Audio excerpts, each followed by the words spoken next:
Tomatoes are looking so good.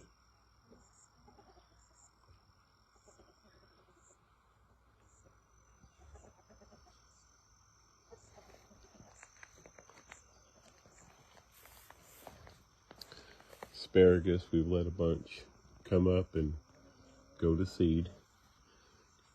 I've been taking some of the seed, taking it off and putting it back into the bed. We've also got a bean growing up the trellis.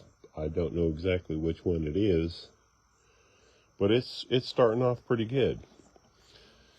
These are going to be shelling beans.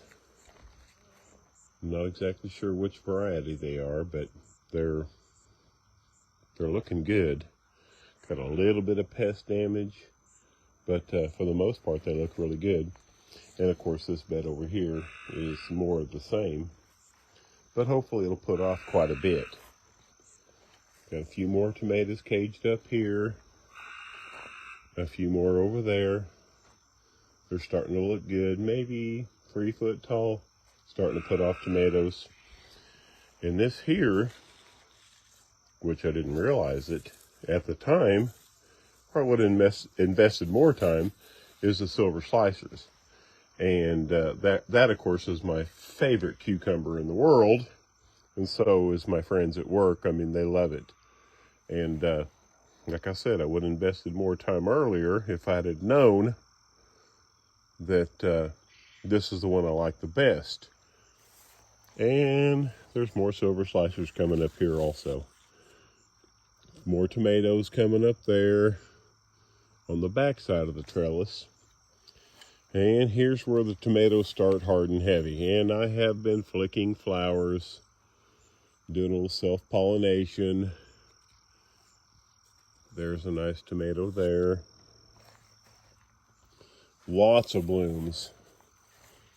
More tomatoes all over the place. Coming back this way. More tomatoes, plants. These are really starting to put off, and they're going to go really good here in the next week or two. But the plants are getting to that size where they're really going to take off. The Romas, well, I don't know what else to say about the Romas. As you can see here, the Romas are crazy. Which Romas are supposed to be crazy like this? Just peel into this. It's a Roma jungle. They're just everywhere. And there's more blooms, so there's going to be more coming up. And, well, Romas are good for canning, pasta sauce, spaghetti sauce, salsas. These things are going to be so prevalent this year. It's going to be amazing. And back over this way, once again, these are going to be more slicer tomatoes, which everybody loves a good BLT.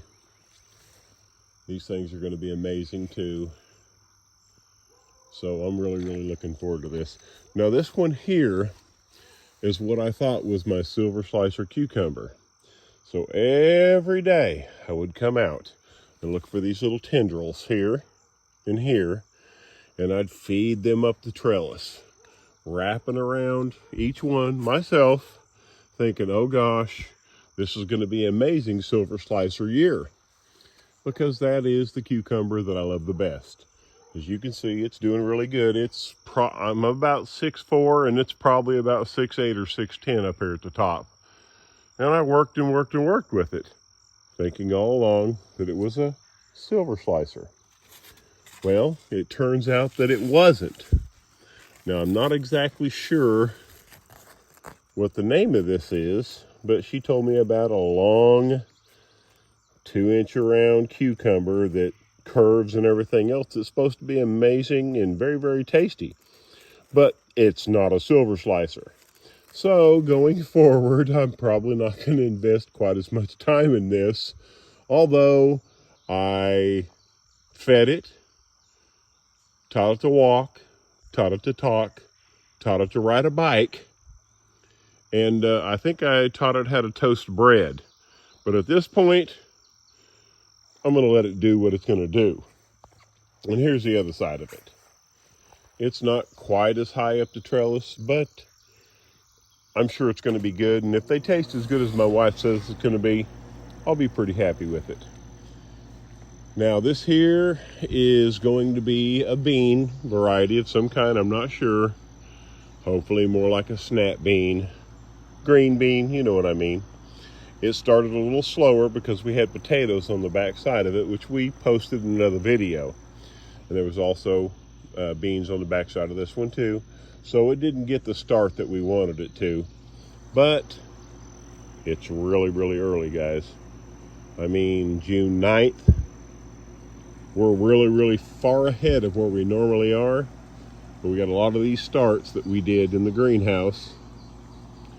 It's going to be an amazing year.